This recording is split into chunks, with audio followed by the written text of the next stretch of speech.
రాష్ట్ర ప్రభుత్వానికి చంద్రబాబు నాయుడు గారికి ఎంతటి అవమానం. ఒక మాటలో చెప్పాలంటే వెంకటేశ్వర స్వామి ఆలయ పవిత్రతను సర్వనాశనం చేసినారు అని కేంద్ర ప్రభుత్వమే చాలా సీరియస్గా స్పందించటం, వెంటనే బిత్తరపోయినటువంటి చంద్రబాబు నాయుడు, పవన్ కళ్యాణ్ గారు నిన్న అమిత్ షా గారు విజయవాడకు పర్యటనకు వచ్చిన సందర్భంలో ఆయన కాళ్ళ వేళ్ళ భంగపడి ఆ సమీక్షను రద్దు చేస్తున్నట్టుగా మరో ప్రకటన. మొదటేమో ఒక సీనియర్ ఐఏఎస్ సీనియర్ అధికారి నుంచి సమీక్షకు పంపుతున్నాము అని చాలా స్పష్టంగా ఆదేశాలు ఇస్తే, రాత్రి హడావిడిగా ఇచ్చినటువంటి ఈ ప్రకటనలో అధికారికమైనటువంటి సంతకాలు ఏవి లేకుండా తమాషగా ఉంది కూడా ఈ రద్దు ప్రకటన. జియో control room officer ministry of home affairs పేరుతో వచ్చింది. అదేమో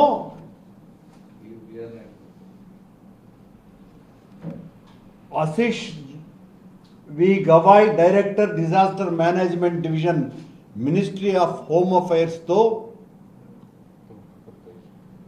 పలానా సంజీవ్ కుమార్ జిందాల్ అడిషనల్ సెక్రటరీని డిజాస్టర్ మేనేజ్మెంట్ నుంచి పంపుతున్నామోనని చాలా స్పష్టంగా పంపితే,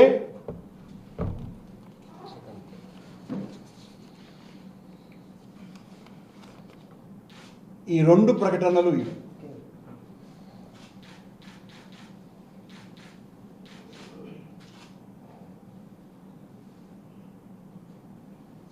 ఒకటి, కేంద్రం అనుమానంగా కొండ మీద జరుగుతున్న అపచారాలకు, దుర్ఘటనలకి బాధ్యులైనటువంటి వాళ్ళ మీద చర్యలు తీసుకోవాలా అన్నటువంటి ఒక స్పష్టమైనటువంటి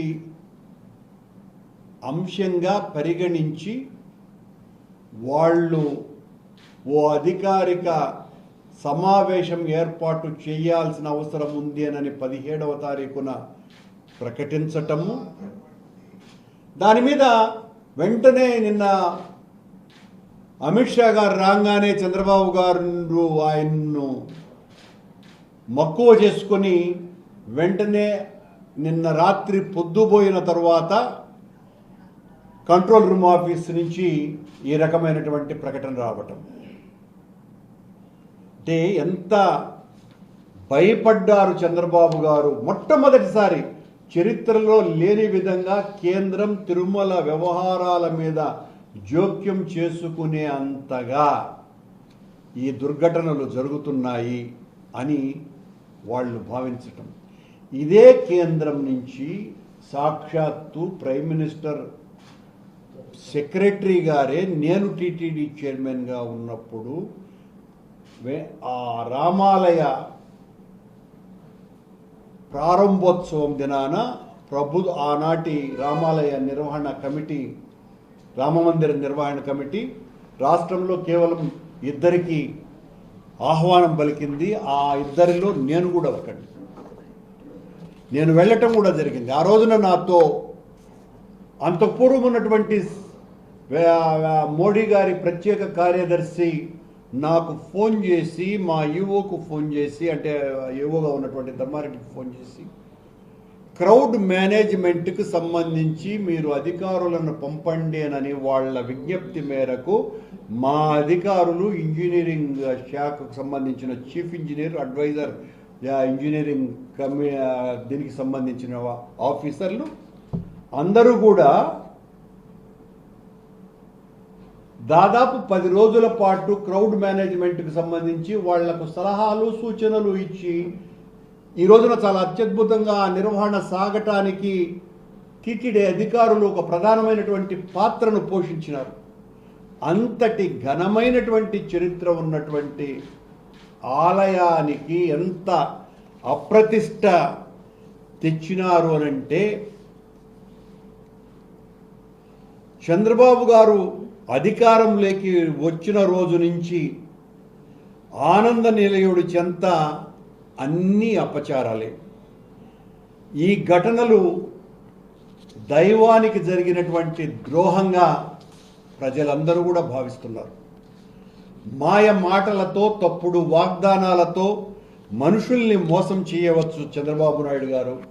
విశ్వనేత్రుని ముందు ఈ వింత నాటకాలు కుదరవు. హైందవ ధార్మిక రాజధానిలో బ్రహ్మాండ నాయకుని చెంత శిశు మరణాల అంటే, ఈ మధ్యనే ఒక వారం 10 రోజులు కూడా కాల, కొండ మీద చౌల్ట్రీ నుంచి ఒక బాలుడు పడిపోయినాడు. దానికి చంద్రబాబు గారికి సంబంధించినటువంటి పత్రికలు కానీ ప్రసార మాధ్యమాలు కానీ ఏ రకమైనటువంటి ప్రచారము ఇవ్వాల. ఎందుకు చనిపోయినాడు, ఎలా చనిపోయినాడు, అసలు ఈ దుర్ఘటన జరగటం ఏంటి? వెంకటేశ్వర స్వామి చెంత ఒక చిన్న పసిబాలుడు చనిపోవటం ఎంత దుర్మార్గము. మద్యము, మాంసాలు కొండ మీదకి నిరంతరాయంగా జరగటం. నిన్ననే బిర్యానీ తింటూ ఆ పైకి ఎలా పోయిందో కూడా పర్యవేక్షణ చేయనటువంటి అధికారుల అలసత్వంతో రాజ్యమేలుతోంది తిరుమల ఆలయం. మధ్యలో 3-4 సార్లు మద్యం బాటిళ్లు పట్టుకున్నట్టు కూడా పత్రికల్లో వచ్చింది. ఇన్ని రకాలైనటువంటి వీటి మీద ఏ రకమైనటువంటి విచారణ చేయకుండా అడ్డుకోవటాలు చేస్తున్నారు చంద్రబాబు గారు. ఏం పట్టించుకోవటం, మొద్దు నిద్ర వహించటం తప్ప ఒకటి లేదు. అన్ని అబద్ధాలే, అన్ని అపచారాలే, అన్ని అపశృతులే.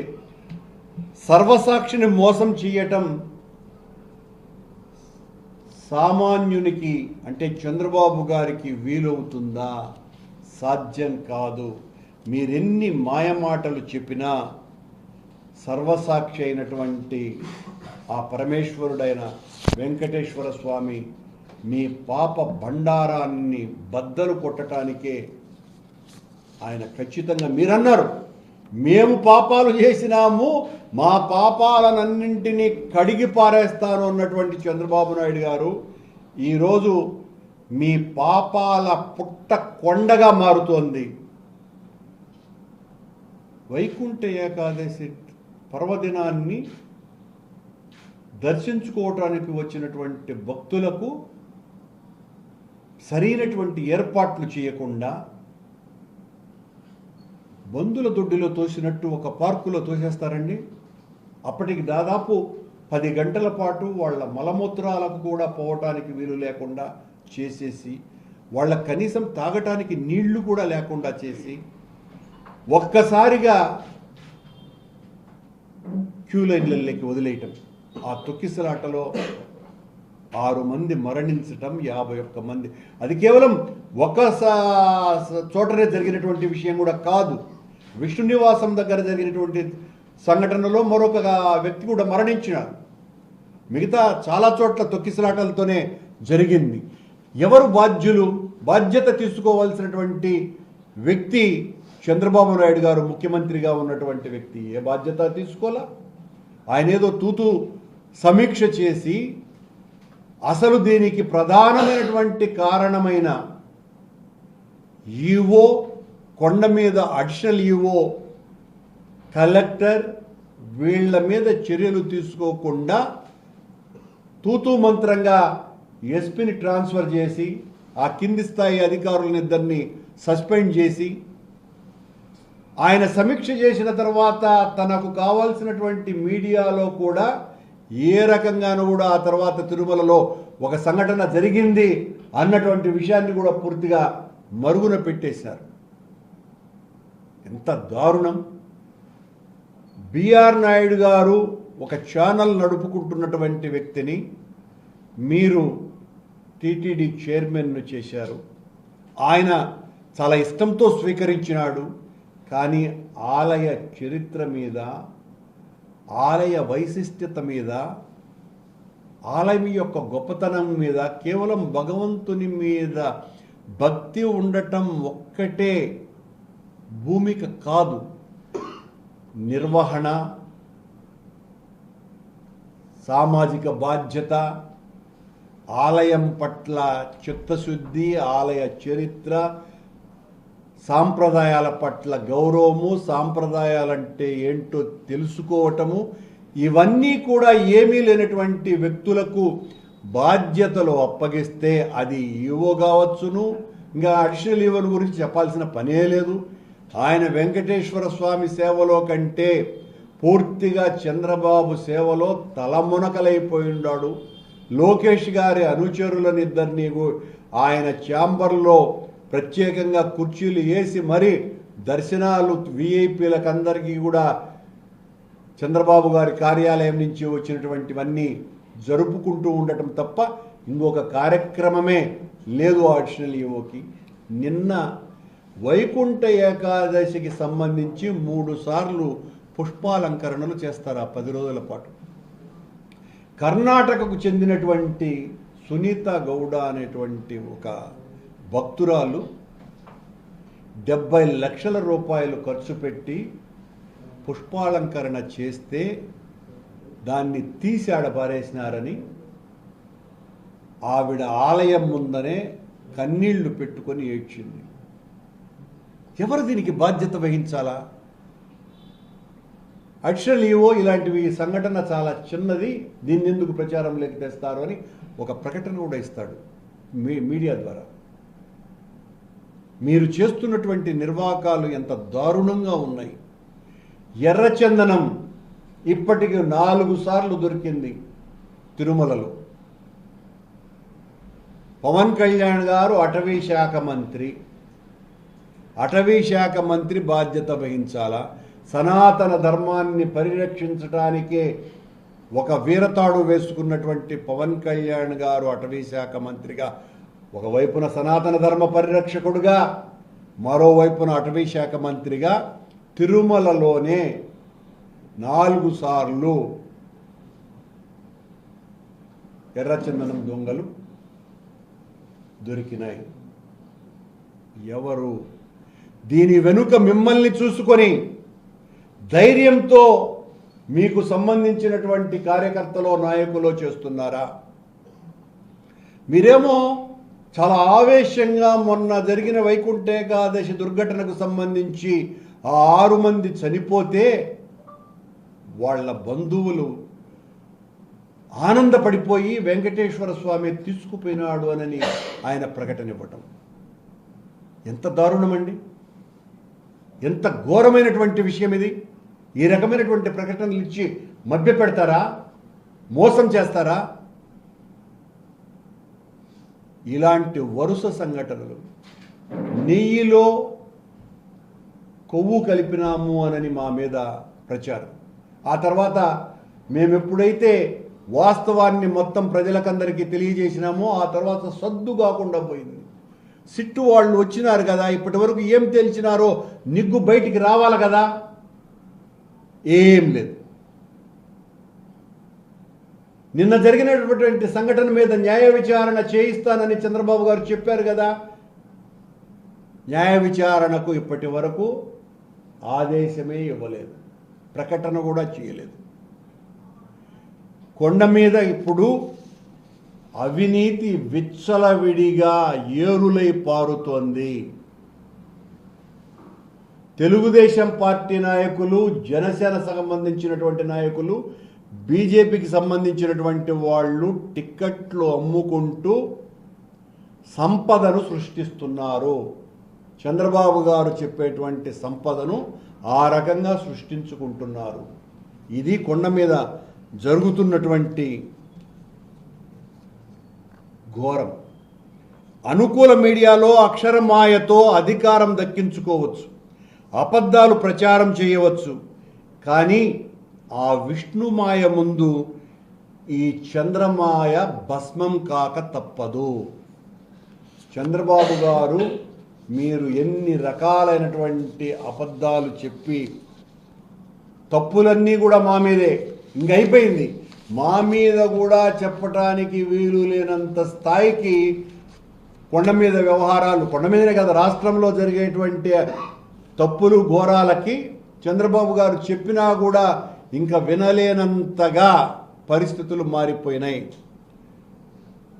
తిరుమల ఘటన మీద సాక్షాత్తు ఎందువల్లంటే వాళ్లకు చాలా భక్తి పరులు, అమిత్ షా గారు కావచ్చును, లేకపోతే మోడీ గారు కావచ్చును, ఆ జరిగినటువంటి ఘోరం మీద ఒక విచారణ చేయిద్దామనని వాళ్ళు అధికారిని ఆదేశిస్తే పంపించాలని ప్రయత్నం చేస్తే దాన్ని అమిత్ షా గారి దగ్గర సాగిలబడి రద్దు చేస్తారండి. ఎంత దారుణం! అసలు కేంద్రం ఇన్వాల్వ్ అవ్వాలనుకోవటమే రాష్ట్ర ప్రభుత్వం అవమాన భారంతో కుంగిపోవటమే. కానీ ఈ రాష్ట్ర ప్రభుత్వం సరైనటువంటి చర్యలు చేయటం లేదు కనుకనే కేంద్రం ఇన్వాల్వ్ అయింది. కేంద్రం ఇన్వాల్వ్ అయిన దాన్ని చూసి భయకంపితుడైనటువంటి చంద్రబాబు గారు, పవన్ కళ్యాణ్ గారు యాదృచ్ఛికంగా అమిత్ షా గారు నిన్న వచ్చారు కాబట్టి ఆయన కళ్ళ వెళ్ళబడి రద్దు చేయటం, ఇక నిజాలు ఎప్పటికీ బయటికి రాకుండా శాశ్వతంగా సమాధి చేసేటువంటి పనులు చేస్తున్నారు. ఈ అపచారాలకు భగవంతుడు ఖచ్చితంగా శిక్ష వేయక తప్పదు. మా మీద, మా పాలన మీద విష ప్రచారాలు చేసి 7 నెలల కాలంలోనే మీ హయాంలో జరుగుతున్నటువంటి ఘోరాలు, నేరాలు మాడవీధులలో, స్వామివారి మాడవీధులలో చెప్పులు వేసుకొని తిరగకూడదు అని చాలా స్పష్టమైనటువంటి సాంప్రదాయం ఉన్నా కూడా ఉద్యోగస్తులే చెప్పులు వేసుకొని దొరికినారు మొన్న. అంటే మీ పర్యవేక్షణ ఎలా ఉన్నది? అధికారుల పర్యవేక్షణ, విజిలెన్స్ వాళ్ళ పర్యవేక్షణ ఎలా ఉన్నది? అసలు పట్టించుకుంటున్నారా? ఎవరికి వాళ్ళు ఒకరితో ఒకరికి ఏ రకమైనటువంటి సంబంధాలు లేకుండా ఎట్లో ఒకట పబ్బం గడుపుకోవాలన్నటువంటి ఆలోచన ఉండటం కారణంగానే ఇలాంటి ఘటనలు జరుగుతున్నాయి. ఒక భయం లేదు, భక్తి అధికారులకు పూర్తిగా లేదు. ఉన్న భక్తి అంతా కూడా చంద్రబాబు గారి మీద భక్తిగా మారిపోయి, ఆ మారిపోయిన చంద్రబాబు మీద భక్తి డేంజరుగా మారిపోయి డ్రైనేజీ స్కీమ్ లేకుండా పోతుంది. ఇది పరిస్థితి. దీన్ని మేము పూర్తిగా వైఎస్ఆర్ కాంగ్రెస్ పార్టీ వ్యతిరేకిస్తున్నది. చంద్రబాబు గారికి, చంద్రబాబు ప్రభుత్వానికి, పవన్ కళ్యాణ్ గారికి సిగ్గుచేటైన విషయం కేంద్రం సీరియస్ అవ్వటము అన్న విషయాన్ని స్పష్టం చేస్తూ మీ ప్రసార మాధ్యమాలలో దీని నుంచి ఎంతగా వక్రభాష్యం చేసినా, ఈరోజు దీనికి సంబంధించి ఒక పత్రిక రాసింది. దర్శనానికి రావటం కోసమని ఆ అధికారి ఈ రకమైనటువంటి ప్రకటన ఇచ్చినాడు, ఆదేశము బిఆర్ నాయుడుకు అని. పలానా అధికారం వస్తున్నాడు, అన్ని ఏర్పాట్లు చేయండి, జరిగినటువంటి దుర్ఘటనల మీద సమీక్ష చేస్తాడు అని వాళ్ళు ప్రకటన జీవో ఇస్తే అఫిషియల్గా దర్శనాలు ఏర్పాట్ల కోసమని ఆ అధికారి తొందరపాటు నిర్ణయం అర్థమైపోయి మళ్ళీ విత్డ్రా చేసుకున్నారంట.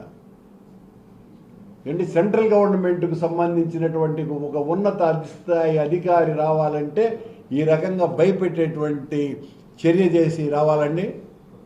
ఎవరి చెవులో పూలు పెట్టడానికి చంద్రబాబును కాపాడాలనేటువంటి మీ ఆతృత,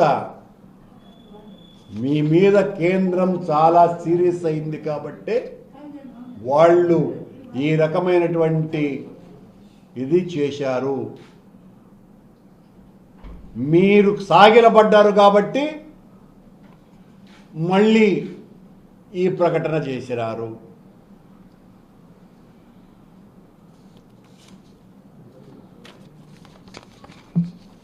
జరుగుతున్న పరిణామాల పట్ల ఇంకనైనా కూడా దేవుడి మీద భక్తితో చంద్రబాబు గారు, పవన్ కళ్యాణ్ గారు నిజమైనటువంటి స్వామి సేవకులుగా మారమని విజ్ఞప్తి చేస్తూ ఇప్పటికైనా ఈవోని కొండ మీద తిష్ట వేసి మీ సేవలో తలమునకలై పునీతుడవుతున్నటువంటి ఆ అడిషనల్ ఈవోని, కలెక్టర్ను వెంటనే వాళ్లను ట్రాన్స్ఫర్ చేయటము, న్యాయ విచారణకు ఆదేశించటాన్ని డిమాండ్ చేస్తున్నాం. ఎక్స్గ్రేషియో 25 లక్షలు ఇచ్చి తుడుచుకుంటారండి. ఎంత దారుణం! ప్రకటించిందేమో చంద్రబాబు నాయుడు గారు 25 లక్షలు ఇస్తారని, ఇచ్చిందేమో టీటీడీ. ప్రభుత్వం వైపు నుంచి ఎక్కడ వాళ్లకు డబ్బులు వచ్చినాయి? మేము ₹1 కోటి ఇవ్వాలని డిమాండ్ చేశాం, 25 లక్షల రూపాయలు ఇచ్చి తుడిచేసుకున్నారు. మళ్ళీ మా మీద అభండాలు. ఇంత దారుణం చేస్తూ ఉంటే భగవంతుడు ఉపేక్షించడు. ఇది దృష్టిలో ఉంచుకొని పనిచేయవలసిందిగా కోరుతున్నాను.